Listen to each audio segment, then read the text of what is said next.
Welcome to this week's podcast interview. I've brought on Jake Frew. Jake, welcome. Hey, thanks for having me, Heather. I love It's Such a Small World. One of my best girlfriends, she actually introduced me to your YouTube channel several months ago, and then more recently was like, Heather, you've got to have Jake on. So I reached out, but if you would give the listeners a little background, where do you live and what do you do? Yeah, I appreciate it. I'm currently living in Denver, Colorado, and I'm living in this van. So I have a full-time job in Denver. I work for a marketing company, but then kind of just hop around wherever I want in the city and just kind of stay in different neighborhoods. But just about it's probably been 2 or 3 years now. I started focusing on video work kind of as a passion project on the side. And so that's kind of, that's how you found out about me, was through YouTube. And that's kind of my passion project that I'm building right now, is my YouTube channel. Yes. And the podcast listeners can't see, but if you're watching this on YouTube, you can. You're currently sitting in your van. You gave me a little tour because I didn't know anything about van life. And so it's actually pretty cool to me. I guess we might have to go a little more background, but where were you even just a couple of years ago to what brought you to today doing this whole van life, kind of a more minimalism lifestyle? Yeah, totally. Yeah, so my my life just a few years ago looked a lot different than it does right now. So for my undergrad, I studied mechanical engineering. I got married after engineering school and started working as an engineer, and was in just a very different part of life. Wasn't doing creative work. I was doing engineering work, living with my wife, obviously, and then just had a lot of things happen drastically all at once, and ended up just kind of having a lot of problems in my life, to where I decided just to restructure everything and focus on creativity. And I just, like, engineering was kind of wearing me down, and I realized that I needed more of a creative focus in my life. And so I guess, depending on how much detail we want to go into, the long story short of it is, after all of that fell apart, my marriage fell apart, my engineering career wasn't working out for me. It was making me really unhappy, and it just didn't feel like me. Um, so that kind of all has basically turned into now me pursuing a more creative career and living in the van, because of, just valuing small, simple living and the freedom to travel. Well, and what I love about your backstory is you did what most everybody's conditioned to do. You followed the societal norms. You went to school, you got this engineering degree, and then you were unhappy. But what made you, besides some life things that happened, what made you realize, what the hell am I doing with my life? I had good, right? You were making good money. And then you were like, yeah, I don't want this stuff anymore. Stuff. Yeah, totally. Yeah, and that's exactly it. I realized that I was given this narrative of what success is, and I don't think I ever really questioned why I was studying engineering, why I was trying to save up to buy a home. I never really questioned those things. I was just kind of, it's what I was told. It's what you're told culturally, and from, a lot of influences. It's just kind of like, yeah, of course you should get the best degree you can, make as much money as you can, buy a house, get a yard with a dog, whatever it is. There's kind of some things that just seem like, well, that's what success is. And I I had to just kind of reset, because I realized, like, that definition isn't working for me. It doesn't fit me. I don't know why I'm chasing more money through engineering when I don't care that much about engineering, and I don't know what I want more money for. So in other words, I had to restructure my own definition of success. So I had to say, okay, what do I think success is? Not what can I do to fit this cultural idea of success, but what's a successful life to me? And that's what made me restructure of, well, I really value traveling. Whoops. Sorry, lost my light here. I really value traveling and just minimalism, having very few things holding me down. So that's kind of what allowed me to redefine my own definition of success and gear it towards living small and simple and having freedom to travel. Well, and so I have some questions for you, but so what you're saying is money and and getting the house, the yard, the dog, the wife, all those things, you got everything that's supposed to make you happy, but you weren't happy. Yeah, exactly. And I think that's exactly because I wasn't chasing after I wasn't being true to myself, and I wasn't chasing after what success was to me. So you're right. I had achieved what from an outsider's perspective definitely would have looked like success. But I didn't have the things that I valued, um and so now like I really care about that being something that I hope make known to people, is that like you have the ability to define success for yourself. It's not going to be the exact same for every person, because we have this cultural idea that it's money and it's status and it's moving up in your career regardless of what that is.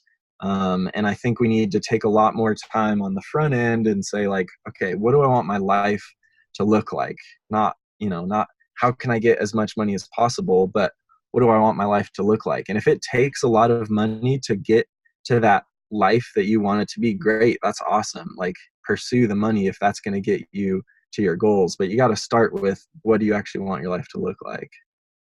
So, and that's a question I have for you. Once you got through the life experiences that you went, were there certain questions you asked yourself, or did you journal? Was it running? Was it just getting back into video? What made you, what was your aha moment? Yeah, it it really was making videos that changed my life, honestly. um, Somehow, when I started having problems with my marriage, and was unhappy in my engineering career, it somehow clicked for me that creativity was the thing that I had lost. I think I kind of realized that was the heart of why I wasn't feeling like myself, is I had lost my creativity. I grew up making videos with my brother and drawing and playing music, and that all of those creative things I had just kind of lost as I got lost in this engineering world. And so I knew that I loved video, so I picked up the camera and started making videos. And that was really just the start of changing my life, because um, I was just looking at every single day differently. I was looking at every day as a beautiful gift, because I wanted to film things and see the things that were unique each day.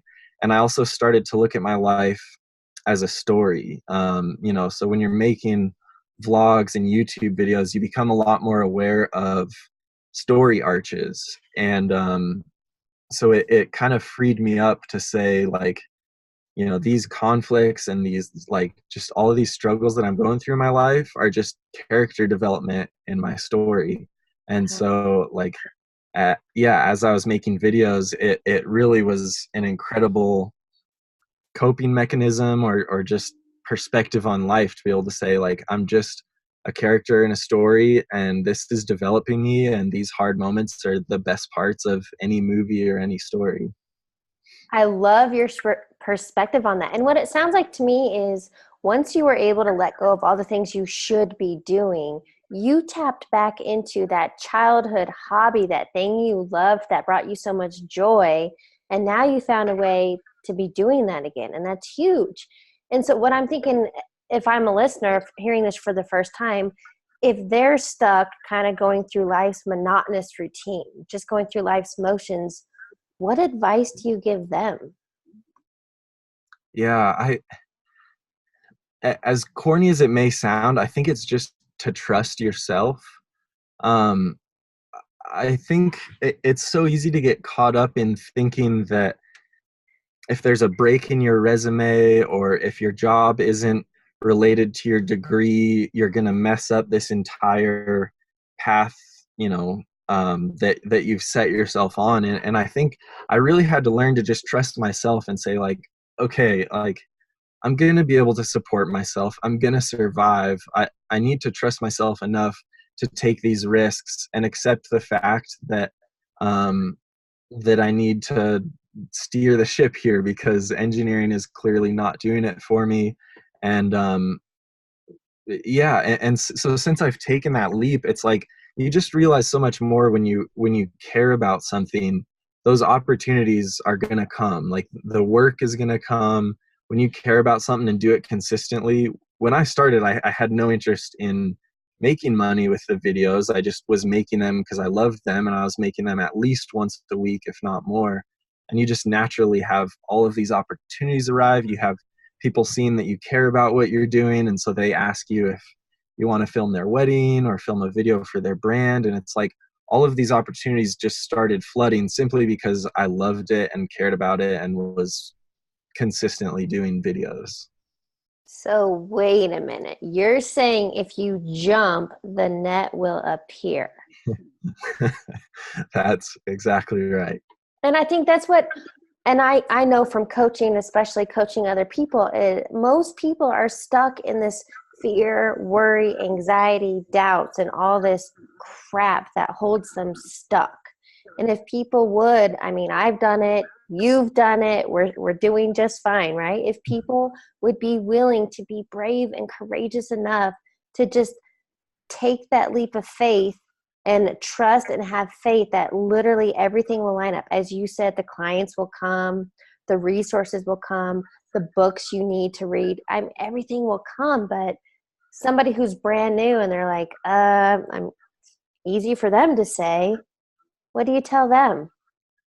Yeah, I don't I have been so fully immersed in that fear and have felt that fear, and that fear was one of the things that led to the downfall of my marriage. And I don't know if I can even think of a it's almost one of those things that you can't explain your way out of. Like it truly is a leap because it's not going to make sense until you take the leap. And so I guess that's the problem is trusting people that have taken the leap.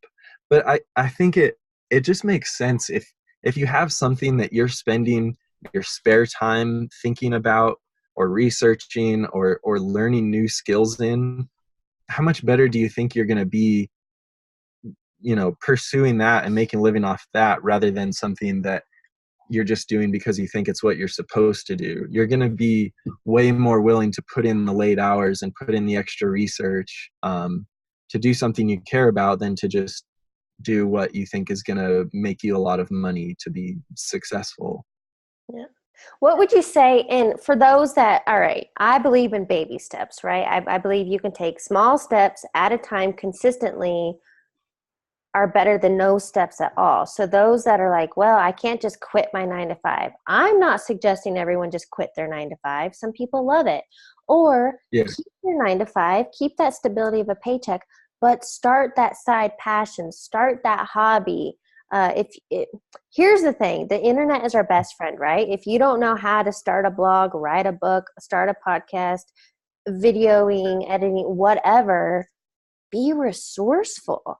So what advice would you give to somebody to at least just take some small steps forward? Yeah, 100%. And because we were talking about leaps earlier, and that's exactly it. For me, it has been a bunch of small little leaps that now I'm at this point where I'm living in a van and it feels like I've made this massive leap, but it's just been those little leaps of faith along the way. So I was working my engineering job when I started video. So that was, like you're saying, just putting in the effort after hours. I care about this. I want to develop it. Then it was a leap from my engineering job to my job now with a marketing company. So I still have a 9 to 5, and it's not related to video. So I'm still on that path of taking leaps, and you can take those little leaps. And so from an outsider's perspective, it may look like I made this crazy leap to just instantly go from married with an engineering job to living in a van by myself doing videos, but it's all about those consistent small steps. Like, those are the things that actually make a difference in your life, and those are the things that you are going to be able to maintain for the long run anyway. If you're giving yourself these massive goals to write a book in the next 6 months, you're going to burn out and probably not do it. But if you tell yourself, I'm going to write one sentence every day, just start with that, you're going to get way more accomplished doing that than you are giving yourself this massive lofty goal that becomes a burden to you. I think, yeah, that's great advice. And that's like people trying to lose 80 pounds overnight. Did you gain it overnight? No. So, what can you do today? What physical activity or eating better, whatever, to get to that 80-pound release? Anyway, so while you were saying all that, it made me think of something else. I don't know if you ever see on Facebook or Instagram the ads about how to get, make 6 figures in 90 days, or how to have. The thing is, these people didn't do it in 90 days. Maybe it was a few years leading up to, and then in 90 days, they happen to like skyrocket to success. So the truth is, it is all those underlying and the years of the progress to hit that spike. Yeah, absolutely. It's always the work in the background that no one sees that is making the big difference. And maybe you can, I mean, that's why those people are able to sell those 90-day packages, because they've been working in the background for a long time to develop whatever system that is. So yeah, I think it's hard to accept that patience, but I think that's an important reason why you need to learn. For me, like just a big value in my life is to never take for granted how beautiful every day is, regardless of situation. Because we're always going to have goals that we're aspiring towards. Um, Jim Carrey pretty famously says, I wish everyone could be rich and famous so that they could realize it's not the answer. We're always going to have these things we're achieving towards, and it's great to have goals, and it's absolutely beautiful to have things you're working towards. But at the same time, you have to be able to just enjoy each day, because then that makes taking those small steps that much easier. You can say, today is beautiful. Like, I'm going to take everything today as a gift, and then I'm just going to work one step at a time towards this other reality that I want to work towards. I think you nailed something on the head there, and that is, it really, not to be cliche, but that whole enjoy the journey, not the destination. Because think about it. Each day we're growing and evolving. So yeah, you have those goals you want to achieve, but they don't stop. They continue going. And even, I'm actually running a marathon in a couple of weeks, and one of my girlfriends she's ran multiple, she told me, day of race, Heather, just enjoy the journey, enjoy every step of, because then once it's over, then what, So yeah, it's kind of that whole being present and in the moment and enjoying right now, not the destination. Absolutely. Yeah, it's cliche because it's true. Like, we're always going to have goals. It's what we like doing. If we achieve a goal, we're going to want to create another goal and chase towards it. So yeah, it's cliche because it's true. Yeah. Well, so then question for you, the videos that you're creating now, what is your purpose behind them? What message are you trying to get out there? Yeah, so I'm moving forward with my YouTube channel. I'm trying to center all of my videos around the idea of redefining success. And so I'm kind of separating that into two parts. So I've got my own definition of success, and I have 3 pillars of success for myself. And those 3 pillars are um, consume less, create more, master your craft, and tell a better story. And so each of those things are kind of topics I'll be making videos about and why they're pillars of success for me. but then I'm also going to try to collaborate with other people who have different ideas of success and tell their stories of what they're working towards and what they think that success is for themselves. And so the idea of all of this is to kind of just spread the idea that like we need to broaden our mindset of success and realize that everyone's defining it for themselves, and you should be finding your own definition of success before you start chasing the definition that you're given. So then what is your new definition of success? Yeah, for me, I guess I can dive into those three pillars a bit, because the first is consume less, create more. I've found so much joy in creating that I think it pairs well with consuming less and creating more. That consuming less is referring to both physical and digital goods. So it's personally fulfilling to me when I can use less plastic products and less water, less energy, whatever it is. And then also consume less content, less movies, less YouTube videos, all of that. And to just be more intentional with how I'm consuming so that I have more time to create artwork of my own and create videos of my own. And then master your craft is my second pillar. So that idea is just really developing the craft that I care about, which for me is videography, and just becoming a true master of that. So taking at least a little time every single day to learn something new about videography. And that's another thing that to me, if I get better, if I learn something about my craft, that's success to me. And then the final one is that tell a better story. So that's kind of what we were talking about earlier with realizing that I'm a character in a story, and if I'm faced with a hard decision, I want to make the decision that tells a better story rather than the one that's just comfortable for me or easy for me. And so I've seen that lead to just what I see as success in a lot of places of my life, where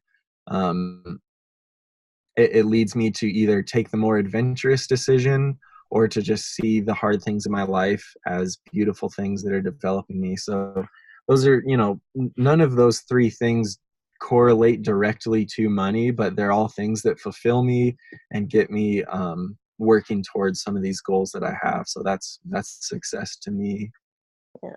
I love what you've done in this whole, not chasing, but creating fulfill. Oh, actually, I did a podcast on this yesterday, contentment over fulfillment. And that's what I think you've really moved into, is maybe you used to be content, satisfied with what you had, but now you've stepped into let go of all the material and the distractions, more or less, to step into this whole role of fulfillment, which will still bring you all those other things. Hmm. Yeah, absolutely. Yeah, that's an interesting parallel between those two, because I think we can pretty quickly get to a place of comfort, but that certainly can lack fulfillment for sure. Yeah. Well, and that's what I'm all about, is busting outside of your comfort zone. I preach it all the time. I have a Yeah. few rapid fire questions I would like to ask you to wrap up this interview. Okay. Awesome. First one is, what is a quote or motto that you live by? Hmm. Quote or motto? Probably just be here now.